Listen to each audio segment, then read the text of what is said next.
Está em Lucas, capítulo de número 7. Evangelho segundo escreveu Lucas, capítulo de número 7. Faremos a leitura a partir do versículo de número 11. Lucas, capítulo de número 7, versículo de número 11 a seguir. Observando que o teu irmãozinho do lado aí está sem a Bíblia, ou a tua irmã, convide para ler junto com você, para que todos nós possamos compartilhar da palavra do Senhor. Evangelho segundo escreveu Lucas, capítulo de número 7. Quem já encontrou, diga amém. Amém. Na minha Bíblia tem um título que diz assim, versículo 11: O filho da viúva de Naim. Diz assim: E aconteceu, pouco depois, ir ele à cidade chamada Naim, e com ele iam muitos dos seus discípulos e uma grande multidão. Quando chegou perto da porta da cidade, eis que levava um defunto, o filho único de sua mãe, que era viúva, e com ela e uma grande multidão da cidade. Vendo-a o Senhor, moveu-se de íntima compaixão por ela, e disse-lhe: Não chores. Chegando-se, tocou um esquife, e os que levavam pararam, e dizem: Jovem, eu te digo, levanta-te. E o defunto assentou-se e começou a falar. E entregou a sua mãe. E de todos se apoderou o temor e glorificavam a Deus, dizendo: Um grande profeta se levantou entre nós, e Deus visitou o seu povo. E correu dele esta fama por toda a Judéia e por toda a terra circunvizinha. Oremos. Senhor Deus e Pai, eis-nos aqui na noite de hoje com o propósito de ouvir a Tua voz.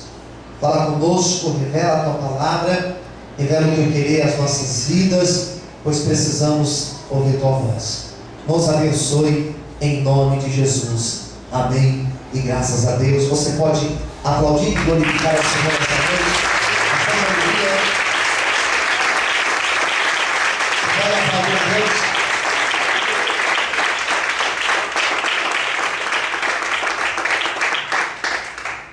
Fala para o irmão do teu lado: alguma coisa vai acontecer na tua vida hoje.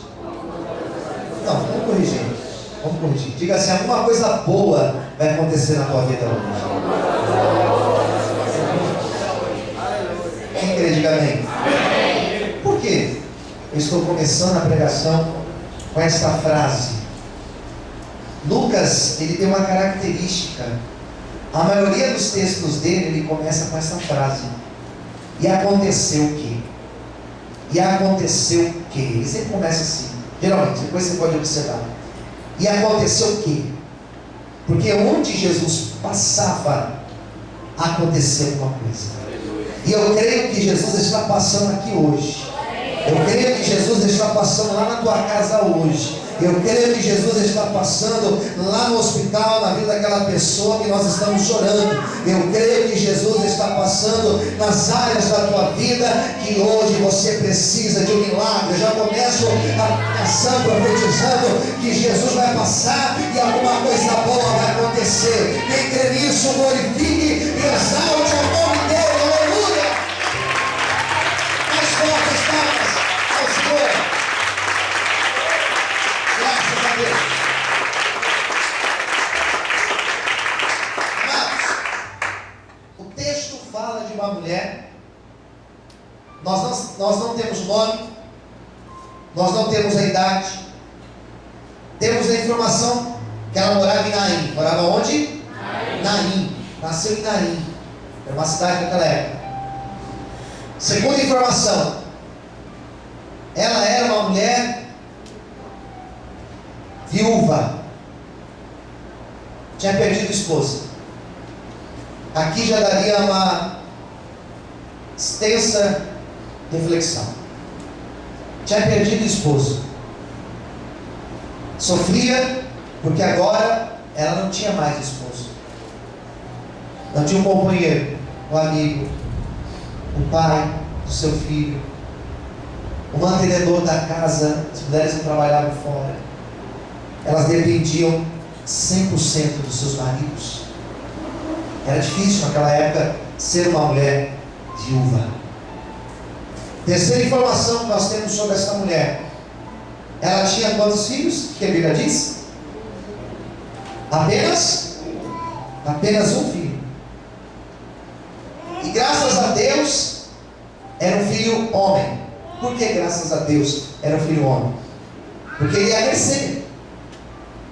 E quando ele crescesse, ele ia trabalhar, ele ia cuidar da sua mãe, ele ia sustentar a sua mãe. Então naquela época eles faziam de tudo, eles planejavam ter filhos, mas eles gostavam de ter filhos homens, por causa disso. Porque esses homens, esses meninos iam crescer e iam sustentar a casa. Essa mulher viúva, a informação que temos sobre ela é que ela era de Naim, era viúva e tinha um filho. E a Bíblia vai falar que Jesus, ele não vai em Naim. Na verdade, a Bíblia diz que ele passa em Naim. Ele não tinha propósito de ir naquela cidade. Ele simplesmente passa por aquela cidade. Sabe quando você quer ir para um lugar, e para você ir para um lugar, você tem que passar por outro? É a mesma coisa nós falarmos assim: eu vou na Lapa agora. E para ir para a Lapa nós temos que passar pela ponte do Piquiri. Para você ir para o outro lado, você tem que passar por aqui. Para ele ir para onde ele estava querendo ir, ele tinha que passar pela cidade de Naim. Naim era o seu caminho. Não tem nenhum relato de Jesus indo para Naim. Nenhum relato do Evangelho de Lucas, ou Mateus, ou Marcos, ou de João, que fala de ir em Naim. Foi apenas essa única vez que ele passa por lá. E ele passa e ele deixa sua marca na cidade de Naim. Não foi coincidência ele ter passado lá. Ele passou porque ele tinha um propósito de passar naquela cidade. Eu não acredito em coincidências na vida. Eu acredito em propósito de Deus. Eu acredito que algumas coisas dão certo e outras coisas não dão certo, porque existe um propósito de Deus. Eu acredito que Deus prepara ocasiões na nossa vida, que Deus prepara encontros e também prepara desencontros na nossa vida. Eu acredito que Deus abre portas, mas eu também acredito que Deus, na mesma ideia, eu acredito que Ele pode fechar portas. Eu acredito em propósitos de Deus. Ele não passa em Naim por acaso. Não foi coincidência ele ter passado em Naim. Não foi por acaso ele ter passado naquela cidade. Ele passou ali porque ele tinha um propósito de ter um encontro com aquela mulher. É da mesma maneira nessa noite. Jesus não te trouxe aqui por acaso. Não é coincidência você estar aqui. Não é fruto do acaso você estar aqui. Você está aqui porque o Senhor te trouxe com um propósito na tua vida. E qual é o propósito, pastor, que Deus te trouxe aqui nessa noite? Ele só te trouxe aqui porque Ele tem um propósito de abençoar, de restaurar e de mudar a história da tua vida. Por isso que Jesus te trouxe aqui nessa noite. Quem acredita nisso, levanta a mão para o céu, dá um glória a Deus bem alto e aplaude, exalte a Ele nessa noite, em nome de Jesus. Você pode aplaudir ao Senhor? Você pode glorificar a Deus?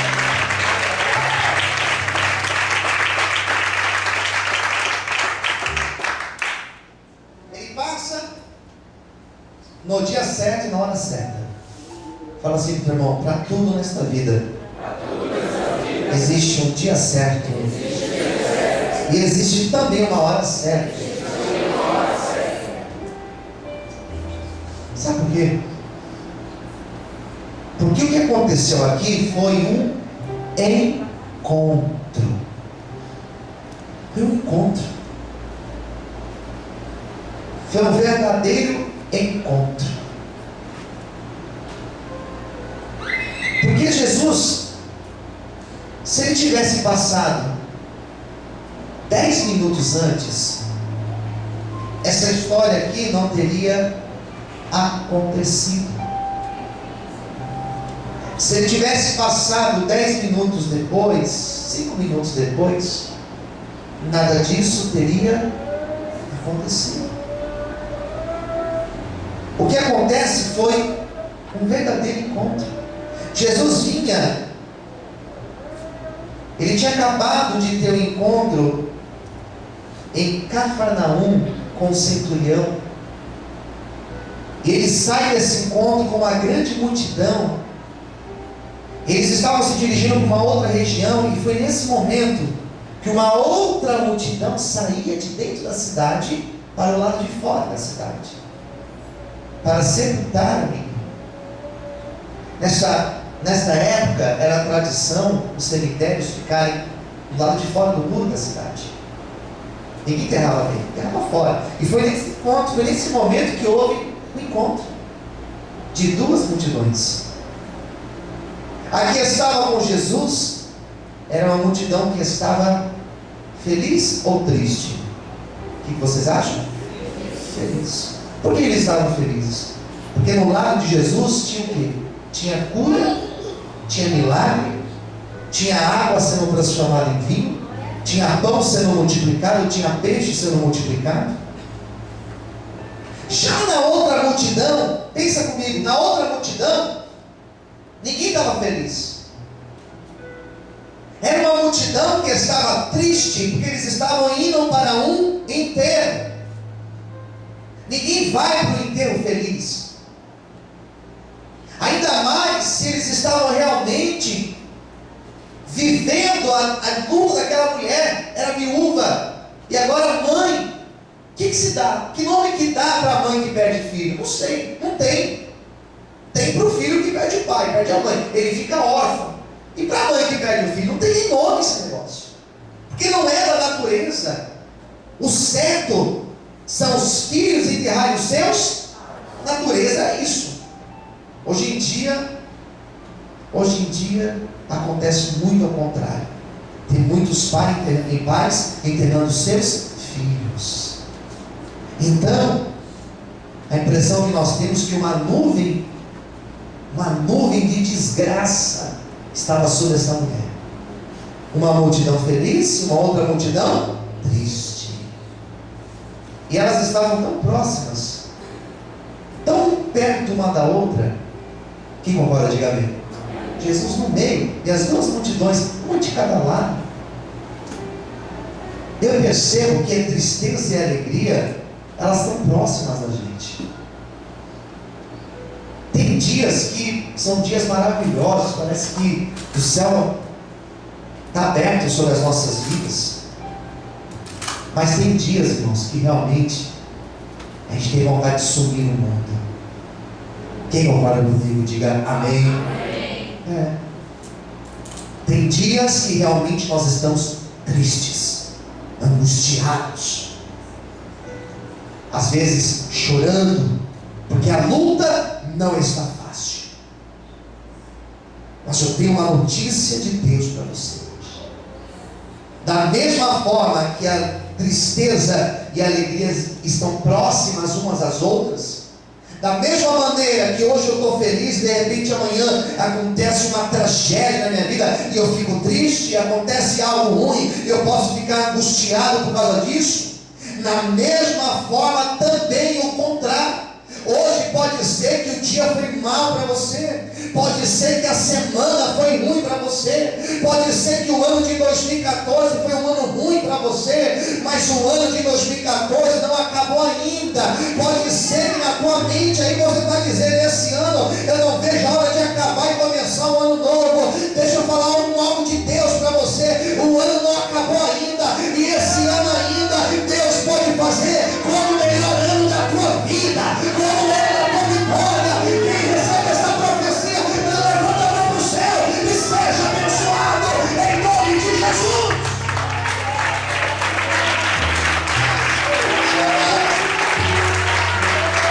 Você que tem algo bom de continuar aí. Eu sei que você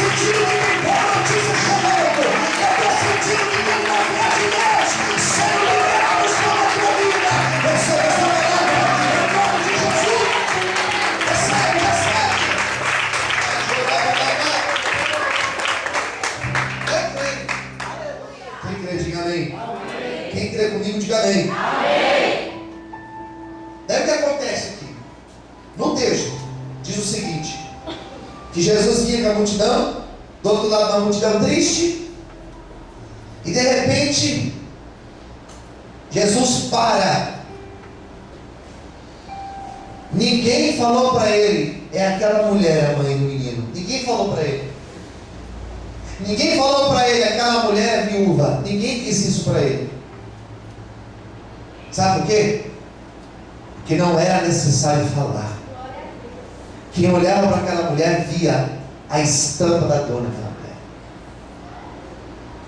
Tem pessoas que você olha e você vê. Isso daqui é o exemplo de quem sofre. É uma verdade. Isso daqui é uma pessoa que sofre. Quando Jesus olhou para aquela mulher, falou assim: essa mulher é a mãe do menino que morreu, ela é viúva. Já viu logo um raio-x da vida daquela mulher. Ele chega perto dela, e aqui nós temos uma grande revelação. Olha a revelação que tem nesse texto. Preste muita atenção. Versículo 13. Vendo-a o Senhor, moveu-se de íntima compaixão por ela. Sabe o que significa isso? Quando eu li esse texto, estava meditando nessa palavra hoje, meu coração se alegrou. Porque aqui nós temos, na teologia, nós chamamos de uma revelação cristológica. Uma revelação sobre Cristo. Qual é a revelação que nós temos aqui? Deus sente as nossas dores. Aleluia, Deus. Vou falar para o teu irmãozinho do lado da tua. Deus sente as tuas dores. Quando nós falamos assim para alguém, essa semana, uma jovem muito próxima a nós aqui da igreja, perdeu o namorado. Rapaz também que 2 semanas atrás, estava no evangelismo conosco. Rapaz de 20 e poucos anos. O rapaz morreu essa semana. Eu mandei a mensagem para a menina e eu falei para ela: eu sinto muito. O que significa isso? Eu sinto muito. Significa: eu sinto que você está sentindo. Nós falamos isso, mas na verdade nós não conseguimos mensurar o que é uma mãe perder um filho. Quem concorda comigo? Diga amém. Você pode falar para alguém: olha, eu sinto muito por tudo que aconteceu com você, mas você na verdade não faz ideia do que aconteceu com essa pessoa. Jesus diz a Bíblia que ele sente o que aquela mãe estava sentindo. Essa palavra me conforta porque ela me faz entender que Deus, ele sabe o que eu estou passando. Tem mais, ele sabe o que eu estou sentindo. Tem mais, ele sabe até onde eu suporto. Aquela mãe com certeza dizia: Deus, eu suportei perder o meu marido porque foi duro, mas eu suportei. Mas eu não suporto perder o meu filho, está difícil. E Jesus sente a dor daquela mulher. Ou seja, ele sabe até onde eu aguento, ele sabe aquilo que eu sinto, ele sabe aquilo que você sente. Hoje talvez você está no teu limite. Jesus veio porque justamente ele sabe até onde você suporta e ele vai te ajudar. Tipo, Senhor, para você nessa noite, quantos podem verificar e aplaudir a ele por isso? Pode aplaudir o Senhor nessa noite. Vamos fechar os olhos, só por um instante. Glorificando a Deus, fala assim: eu sei que o Senhor está comigo, Deus. Vamos podem glorificar o Senhor por isso, aleluia.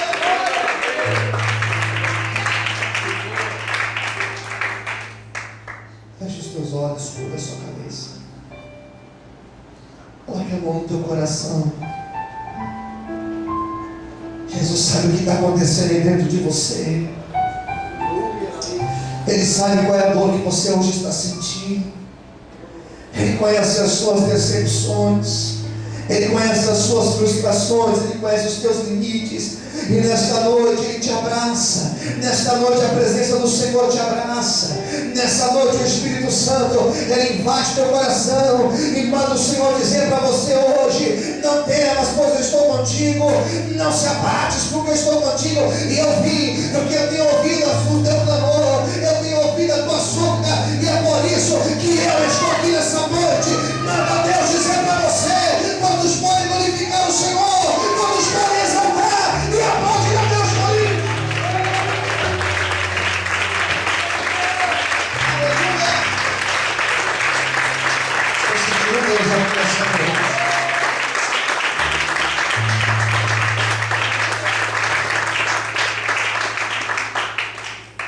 Ele então olha para a mãe e ele fala duas palavras para ela: não chores. O que Jesus disse para ela? Não chores. Ele foi frio? Não. Ele foi duro? Não.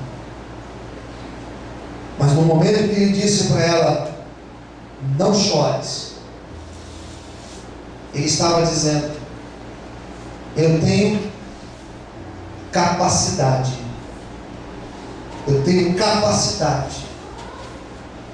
de te consolar e de tirar essa dor da tua vida. Glória a Deus. Quem entendeu, diga amém. Amém. Quando Jesus falou: não chores, Ele estava dizendo: acabou o tempo de choro, agora é o tempo da tua vitória. Amém. Quem quer assim, diga amém. Amém. Ele fala para ela: não chores, porque ele tinha capacidade de fazer a mudança naquela situação delicada. Essa mensagem ela é viva. Jesus pode fazer isso na minha vida e na tua vida hoje. Quem quer assim, diga amém. Amém. Outra coisa que Jesus faz: Ele toca no esquife. Não era um caixão, era uma maca, era uma madeira. Não sei se você já viu um enterro na região da Palestina. Eles não põem o corpo no caixão, eles colocam o corpo dentro de um lenço, enrola a pessoa no lenço, põe ela em cima daquela maca e eles carregam aquilo pelas ruas. Geralmente, quando morre aí, nos conflitos lá em Israel, entre os palestinos, a gente vê essas cenas na televisão, aqueles corpos, geralmente com bandeira em cima do país. Estava lá o corpo, aquele pano branco em cima. Jesus vai lá e coloca a mão. O texto vai dizer que ele tocou no esquife. Mas eu creio diferente. Eu creio que Jesus tocou no morto. Quem entendeu, diga amém. Colocou a mão no morto. Eu penso assim: na cabeça de um religioso daquela época, para um judeu, eles não podem tocar em nada morto.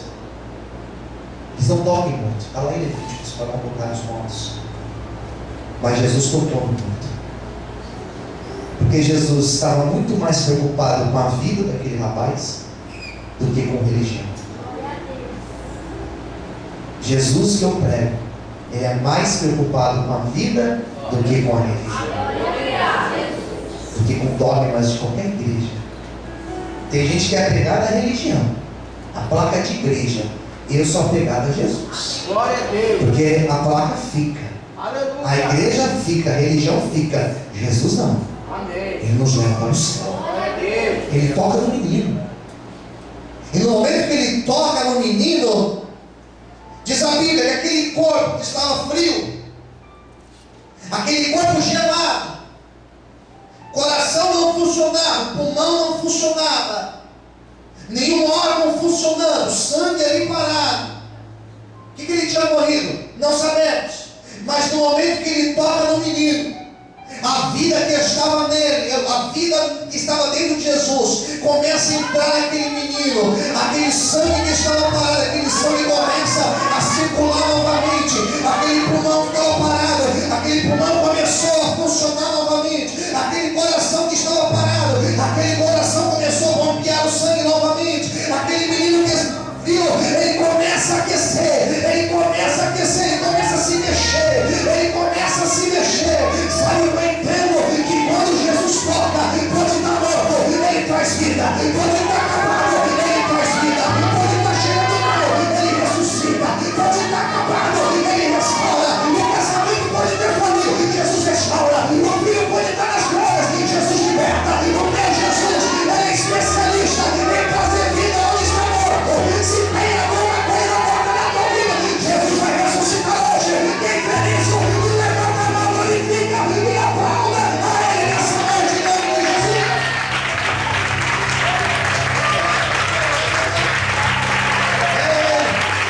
Jesus está restaurando hoje. Jesus está curando hoje. Jesus está ouvindo hoje. Quem crê, bate palma.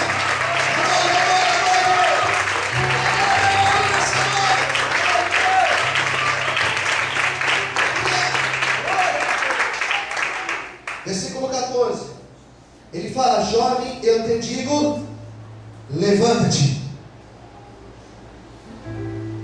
Na hora, colocaram o esquife no chão e o menino ficou de pé. O menino ficou de pé. Corre lá, cancela o enterro. Avisa que não vai ter enterro hoje. Não é dia de enterro hoje. Olha a expressão que tem aqui no texto. Versículo de número 15. E o defunto assentou-se e começou a falar. E o versículo 15 diz assim: e entregou a sua mãe. Tem uma outra tradução, isso que eu gosto de analisar outras traduções. Tem uma outra tradução que diz assim: e Jesus o restituiu a sua mãe. Não sei se alguma Bíblia diz assim: Jesus restituiu a sua mãe. Profetiza na vida de quem estiver perto de você. Olha para essa pessoa e diga: eu profetizo nesta noite. Não traga, voz de profeta e de profetiza de Deus. Diga assim: eu profetizo nesta noite que hoje, esse dia de hoje, será marcado na tua vida como o dia da restituição. Aquilo que você perdeu, Jesus está trazendo de volta. Hoje, quem crê nisso, diga amém. Agora, glória a Deus.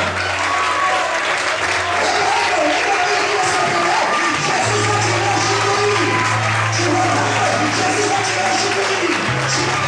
Jesus vai te restituir. Restituição chegando hoje. Restituição chegando hoje. É tempo de restituição, igreja. É tempo de restituição, igreja. Jesus vai trazer pessoas de volta. É o sonho de mudar. Diz o Senhor a ti hoje. Última coisa aqui eu oro. Versículo, olha só o que diz aqui. Versículo 16. E de todos se apoderou o temor, e glorificavam a Deus, dizendo: um grande profeta se levantou entre nós, e Deus visitou o seu povo. 17. E correu dele esta fama por toda a Judéia e por toda a terra circunvizinha. Tem coisas que o Senhor faz na nossa vida que são coisas tão íntimas nossas, são testemunhos tão nossos, que nós nem partilhamos. São sinais que o Senhor nos dá, que são sinais tão nossos, que ninguém fica sabendo. Só que nós somos edificados por isso. Quem concorda, diga amém. Eu tenho diversos testemunhos, diversos, que eu nunca contei. Nunca contei. Já deve ter acontecido com você, de você pensar uma coisa, e de repente, um desejo que você tem, de repente Deus te dá. O que já aconteceu isso? Diga amém. Amém. Eu lembro de momentos da minha vida que eu tinha uma dificuldade, uma luta tão grande, que às vezes eu falava assim, sei lá, estou com vontade de comer tal coisa. De repente alguém me chamar, no mesmo dia ou no outro dia, vamos ali comer um negócio, e ser justamente aquilo que eu queria. Eu falo assim, Senhor, eu nem orei, mas o Senhor me deu. São coisas que você não conta, porque são coisas tuas. E as pessoas nem acreditam quando nós testemunhamos isso. Quem concorda, diga amém. Lugares que eu queria ir, eu já fui. Eu tinha vontade de ir e eu fui. Muitas coisas. Só que tem coisas que Deus faz na nossa vida que são tão gloriosas que não tem jeito, irmãos. Ainda que você não queira falar, as pessoas vão ficar sabendo. O que aconteceu na vida dessa mulher? Essa mulher, ela não precisou contar para ninguém, mas todas as pessoas daquele lugar, da cidade dela, aqui vai dizer assim, olha, que toda a terra circunvizinha, em outros países ficaram sabendo daquilo que tinha acontecido na vida dessa mulher. Foi algo tão grande, que repercutiu tanto, que pessoas lá do outro lado do mundo ficaram sabendo da obra que aconteceu na vida dela. Tem gente que não entendeu ainda. Deixa eu tentar ser mais claro. O que Deus vai fazer na tua vida será algo tão grande, será algo tão glorioso, que você não vai nem precisar contar. As pessoas só de olhar para você vão dizer assim, rapaz, mudou, essa moça mudou, olha que diferença, a história mudou, a restauração veio, a restituição veio, a porta abriu, o milagre aconteceu, porque a obra de Deus será grande na tua vida. Quem recebe esta palavra, levanta a mão para o céu, o mais alto que você puder, glorifique e aplauda ao Senhor. Agora que falar foi um milagre. Ei, o que Deus vai fazer? Vai deixar muita gente de boca aberta.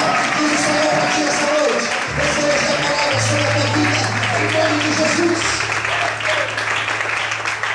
A história vai espalhar, queridos. Quem quer assim, diga amém. Deixa eu fazer uma oração. Vamos ficar em pé.